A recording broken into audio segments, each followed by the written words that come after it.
Halo semua, Assalamualaikum warahmatullahi wabarakatuh. Perkenalkan, saya Zara Haliza Rahman dengan NIM 2308016151. Jadi, saya akan menjelaskan kepada kalian semua tentang konstitusi.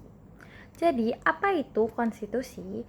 Menurut Jimli Asidik, konstitusi adalah peraturan yang dibuat oleh rakyat untuk mengatur pemerintahan dan pemerintahan itu sendiri. Tanpa konstitusi, maka sama dengan kekuasaan tanpa norma dasar. Dan sekaligus paling tinggi kedudukannya dalam sistem bernegara. Ada 4 macam konstitusi. Yang pertama, konstitusi tertulis atau written constitution. Yang kedua, konstitusi bukan tertulis atau no written constitution. Yang ketiga, konstitusi fleksibel atau konstitusi yang bisa mengikuti zaman. Yang terakhir, konstitusi kaku atau yang tidak bisa mengikuti zaman. Lalu, di manakah awal perkembangan konstitusi? Jadi, awal perkembangan konstitusi adalah di Yunani kuno sekitar abad ke-8 hingga ke-4 sebelum Masehi.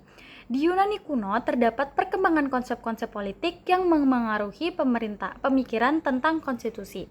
Lalu, Latin constitutio adalah konstitusi digunakan untuk menggambarkan struktur politik dan hukum di Romawi kuno. Lalu, Politia di Yunani sekitar 624 hingga 404 sebelum Masehi. Politia adalah istilah dalam bahasa Yunani kuno yang mengacu pada bentuk pemerintahan atau konstitusi suatu kota sampai negara. Lalu, awal mula gagasan konstitualisme diekspresikan oleh umat manusia melalui konstitusional modern. Oh iya, siapa sih yang menetapkan konstitusi di Indonesia? Jawabannya adalah konstitusi di Indonesia ditetapkan oleh MPR atau Majelis Permusyawaratan Rakyat yang terdiri dari anggota DPR dan anggota DPD. Jadi selanjutnya, kapan sih konstitusi di Indonesia diberlakukan? Dan ada dua sistem yang berkembang dalam perubahan konstitusi. Jadi, pertama kali konstitusi diberlakukan di Indonesia pada tanggal 18 Agustus 1945 atau H+1 setelah kemerdekaan Indonesia. Lalu, dua sistem yang berkembang dalam perubahan konstitusi adalah yang pertama, renewal atau pembaruan. Sistem perubahan konstitusi secara keseluruhan sehingga yang diberlakukan kemudian adalah konstitusi paling terbaru. Yang kedua, amandemen atau perubahan.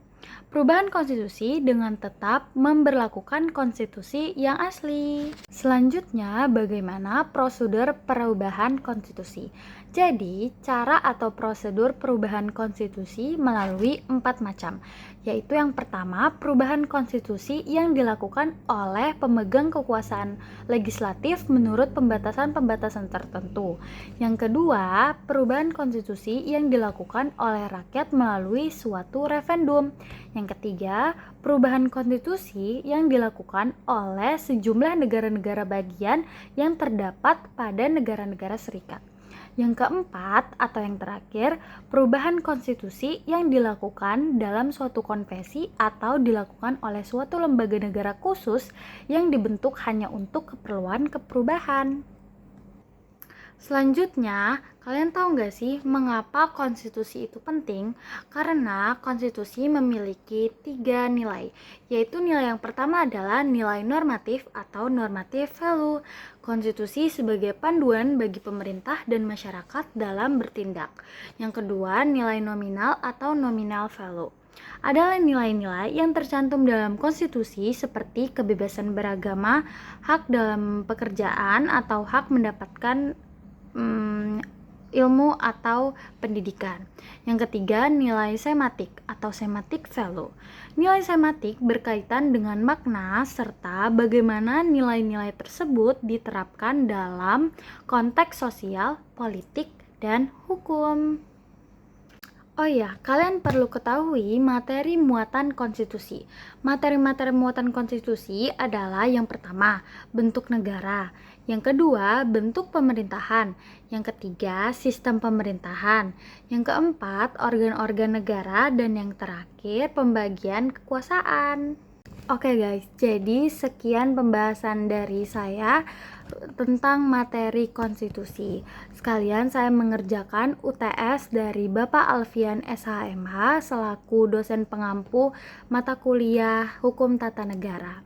Semoga bermanfaat. Terima kasih. Wassalamualaikum warahmatullahi wabarakatuh.